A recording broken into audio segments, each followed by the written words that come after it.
Olá, mulheres, boa noite. Passando aqui rapidinho para deixar um texto em relação à Páscoa, porque nós estamos na semana que nós temos a cultura, né? Já é da cultura brasileira, nós festejarmos, reunirmos, todo mundo preocupada com bacalhau, com peixe, que está caro, e as crianças, né? Enlouquecidas nos mercados por conta dos chocolates, mas o verdadeiro sentido da Páscoa não é somente isso. E a nossa missionária pediu para que nós trouxéssemos algum trecho da palavra em relação à Páscoa e o verdadeiro sentido e significado dela, né? E eu separei um texto aqui para ler para vocês, que diz assim: a Páscoa é uma celebração judaica instituída por Moisés segundo a ordem específica do próprio Deus. O significado da Páscoa para os cristãos está diretamente relacionado à morte e à ressurreição de Jesus Cristo. A primeira Páscoa judaica foi realizada no mês de Abib, posteriormente chamado de Nissan, que corresponde ao período entre março e abril em nosso calendário. Esse mês se tornou o primeiro mês do calendário judaico. A Páscoa também está ligada à festa dos pães asmos e à dedicação dos primogênitos. O que significa Páscoa? A palavra Páscoa significa passar por cima, saltar ou passar. Este significado faz referência à ocasião em que Deus enviou a 10ª praga sobre o Egito. Essa 10ª praga resultou na morte de todos os primogênitos, mas os israelitas nada sofreram. Portanto, quando o juízo de Deus atingiu os egípcios, as casas dos israelitas que estavam marcadas com o sangue do cordeiro que havia sido sacrificado foram poupadas. Deste modo, o significado passar por cima transmite o sentido poupar, ou seja, passar por cima, por misericórdia.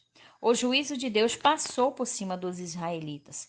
A história da Páscoa, há cerca de 500 anos antes da instituição da Páscoa, Deus falou com Abraão acerca do futuro da sua descendência, o povo de Israel. O Senhor avisou que os israelitas seriam peregrinos em terras alheias. Eles seriam reduzidos à escravidão e oprimidos por 400 anos. Porém, Deus também prometeu que julgaria a nação que dominaria o seu povo, libertando-o da opressão. Isso está escrito lá em Gênesis, capítulo 15, versículo 13 e 14. Mais tarde, José, bisneto de Abraão, foi traído por seus irmãos e vendido como escravo e acabou parando no Egito. Depois de enfrentar muitas dificuldades, segundo o plano soberano de Deus, José tornou-se governador do Egito. Ao liderar as ações que garantiam que o Egito tivesse mantimento numa época terrível de escassez. A crise levou a casa de Jacó ao Egito em busca de alimento. Então eles descobriram que José havia sido exaltado por Deus naquela terra e que ali a descendência de Abraão sobreviveria. Durante algum tempo, os israelitas viveram com dignidade no Egito, mas José e toda aquela geração morreram, e o tempo chegou em que se levantou um faraó que não conhecia José e escravizou o povo de Israel. Isso está escrito em Êxodo, capítulo 1, versículo 6 ao 11. Depois de 400 anos, os israelitas estavam no Egito. Deus levantou Moisés como libertador de seu povo. Esse processo envolveu 10 pragas. O Senhor enviou ao Egito. Foi a última praga, que consistiu na morte dos primogênitos do Egito. O episódio que deu origem à celebração da Páscoa. A origem e o significado da Páscoa judaica. Quando Deus anunciou a 10ª praga, ele também deu a instrução a Moisés como os israelitas deveriam proceder. O Senhor ordenou que eles sacrificassem um cordeiro ou um cabrito macho, sem defeito, no 14º dia do mês de Abib. Espargisse o sangue do cordeiro nos umbrais do alto dos batentes das portas das casas. Eles deveriam comer carne do cordeiro assada no fogo, acompanhada de pães asmos e ervas amargas. Aqui podemos fazer as seguintes observações. Pães asmos eram pães sem levedura, ou seja, sem fermento. Os pães asmos deveriam ser comidos como lembrança da pressa durante o êxodo. Ervas amargas, essas ervas estavam diretamente associadas ao sofrimento e aflição nos tempos da escravidão, como está escrito lá em Lamentações 3,15. O Senhor também ordenou que eles comessem com pressa, com os lombos cingidos, sandália nos pés e cajado na mão, pois naquela mesma noite Deus passaria sobre o Egito. Isso está escrito em Êxodo, capítulo 12, verso 11. Quando o juízo de Deus atingiu o Egito, morreram todos os primogênitos, desde os homens até os animais. Isso também significou a completa derrota dos deuses do Egito. O significado da Páscoa judaica está claramente registrado no livro do Êxodo, quando nós lemos: e acontecerá que, quando os vossos filhos vos disserem: que rito é este? Respondereis: este é o sacrifício da Páscoa ao Senhor, que passou por cima das casas dos filhos de Israel no Egito, quando feriu aos egípcios e livrou as nossas casas. Então o povo se inclinou e adorou. Está no livro do Êxodo, capítulo 12, versículo 26 e 27. A observância da Páscoa no decorrer da história dos hebreus, Moisés institui a Páscoa como a única celebração anual. Assim, a Páscoa é a festa judaica mais antiga. Os judeus deveriam celebrar a Páscoa seguindo as regras básicas que foram determinadas no Pentateuco. Assim como na primeira Páscoa, ainda no Egito, a festa anual era comemorada no crepúsculo do 14º dia do primeiro mês, seguida aos 7 dias consecutivos do 15º e 21º dia, denominado como Festa dos Pães Asmos. O cordeiro macho e sem defeito, até 1 ano, seria sacrificado. Era separado do rebanho por cada família no 10º dia do primeiro mês e guardado até o 14º dia. O animal deveria ser assado inteiro e sem nenhum osso quebrado. O animal tinha que ser comido muito rapidamente com as ervas amargas e os pães asmos. Os judeus também deveriam comer do cordeiro como trajes de viagem para que a saída do Egito fosse com pressa e fosse celebrada. As sobras do cordeiro estavam também e as sobras do cordeiro também deveriam ser queimadas, pois não era permitido aproveitá-las no dia seguinte. Durante a celebração da Páscoa, o chefe da família explicava para todos o significado do ritual às crianças. Depois também foi instituída a segunda Páscoa, um mês depois, para beneficiar aqueles que não puderam participar da primeira celebração. Isso está escrito em Números, capítulo 9, versículo de 1 a 14. Enquanto esteve peregrinando no deserto, o povo de Israel não celebrou a Páscoa. Eles voltaram a celebrar apenas quando já estavam acampados em Gilgal, sob a liderança de Josué. Isso está escrito em Josué, capítulo 5, versículo 10. Há também outras passagens bíblicas que fazem referência a essa celebração da Páscoa no Antigo Testamento. Vou apenas deixar um exemplo, 2 Crônicas 30, do verso 1 ao 27. A Páscoa, na época de Jesus, os evangelhos trazem várias passagens que relatam a celebração da Páscoa durante a vida de Jesus. O nosso Senhor era levado por seus pais a Jerusalém todos os anos para a festa da Páscoa. No ano, isso está escrito em Lucas, capítulo 2, versículo 41. No ano, o Evangelho de João, por exemplo, encontramos pelo menos 4 referências, vou deixar apenas uma, em João capítulo 2, versículo 13 ao 23. Nesta época, o cordeiro era sacrificado na área do templo e o seu sangue era lançado por um sacerdote sobre o altar. A refeição pascual podia ser comida em qualquer casa da cidade. Era comum os judeus se reunirem em grupos, assim como o grupo de Jesus e seus discípulos, que se reuniu no cenáculo, formando um tipo de unidade familiar. Por ocasião da Páscoa, acredita-se que entre 60 e 180 mil judeus compareciam a Jerusalém. Obviamente, a maioria deles eram formada por judeus da diáspora, ou seja, judeus que viviam fora da Palestina. Os gentios podiam participar da Páscoa.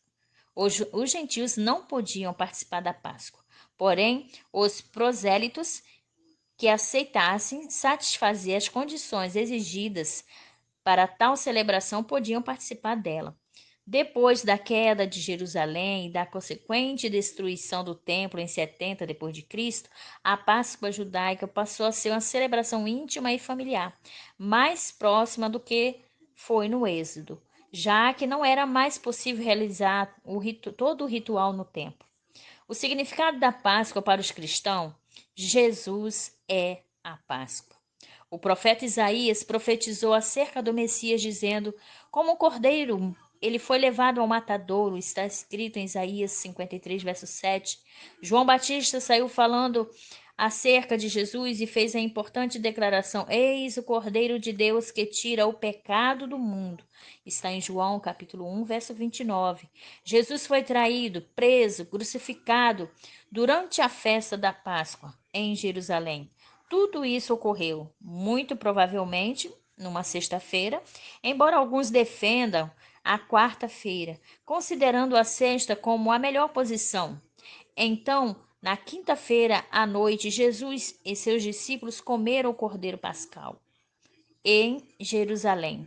Aquela foi a última ceia pascal, ou seja, a última vez que a instrução foi dada, ainda a última a última vez que a instrução dada ainda no Egito deveria ser observada. Após aquele momento, ninguém mais deveria sacrificar o cordeiro, ou assá-lo, ou comê-lo com ervas amargas e pães ásperos.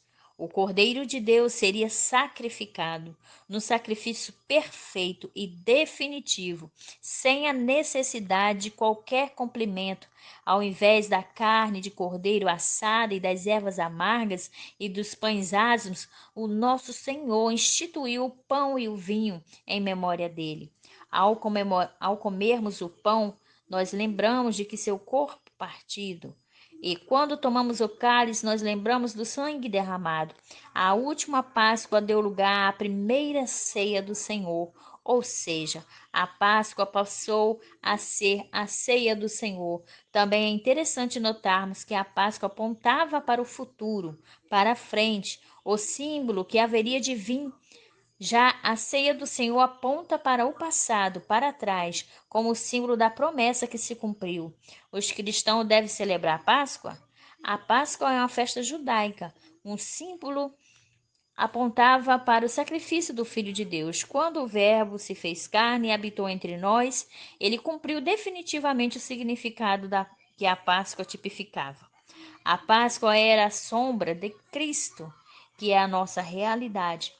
Celebrar a Páscoa judaica é celebrar aquilo que era temporário, é voltar àquilo que é inferior. O escritor aos Hebreus expôs essa verdade como um tema principal da sua epístola. Assim, Cristo é a nossa Páscoa perfeita. O apóstolo Paulo foi claro quando escreveu: Cristo, nosso Cordeiro Pascal, que foi sacrificado, está em 1 Coríntios 5:7.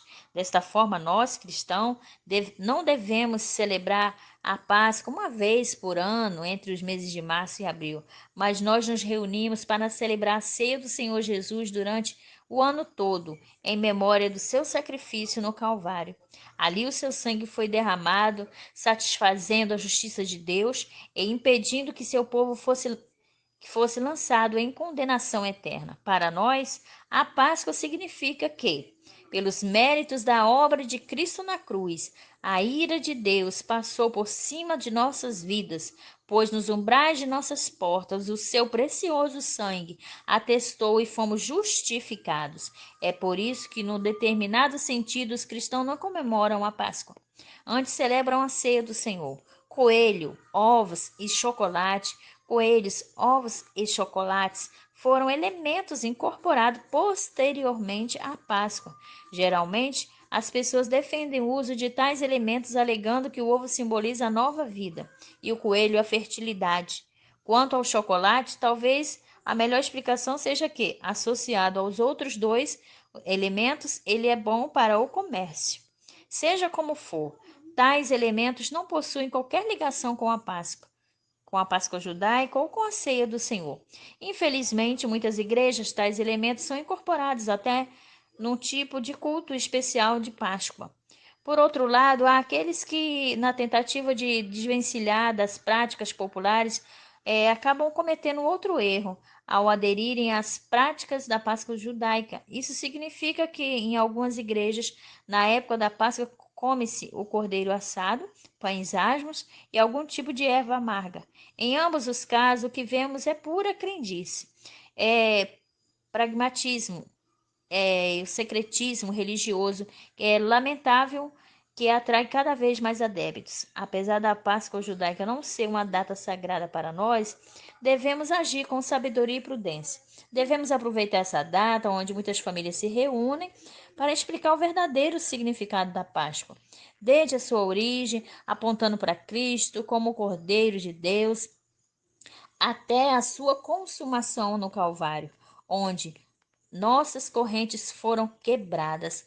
Além disso, devemos estar confortados na promessa de que o pleno significado da Páscoa será completamente cumprido no novo céu e na nova terra. Ali, o povo escolhido de Deus estará totalmente livre de todo pecado e a nossa comunhão com o Redentor será aperfeiçoada em toda a plenitude. Amém? Fiquem todas na paz do Senhor. Aí está a explicação. Mas isso não significa, né, que nós não devamos nos reunir com nossos parentes, com os nossos familiares, porque é da nossa cultura, né? Nós estarmos com os nossos parentes, então nós também temos que usar de sabedoria, mas nós temos aí todo o sentido da Páscoa, nós podemos aproveitar esse momento para passar, como o povo hebreu, o povo de Israel passava para os seus filhos e foram passando de geração em geração o sentido da Páscoa, até onde chegou a Jesus, né, que onde terminou tudo, porque Jesus ele foi o Cordeiro definitivo, o Cordeiro Pascual, que nos deu a libertação, e ele ressuscitou e agora ele está vivo. Então, nós podemos aproveitar essa data para falar sobre isso. E que Deus abençoe a todas em nome de Jesus.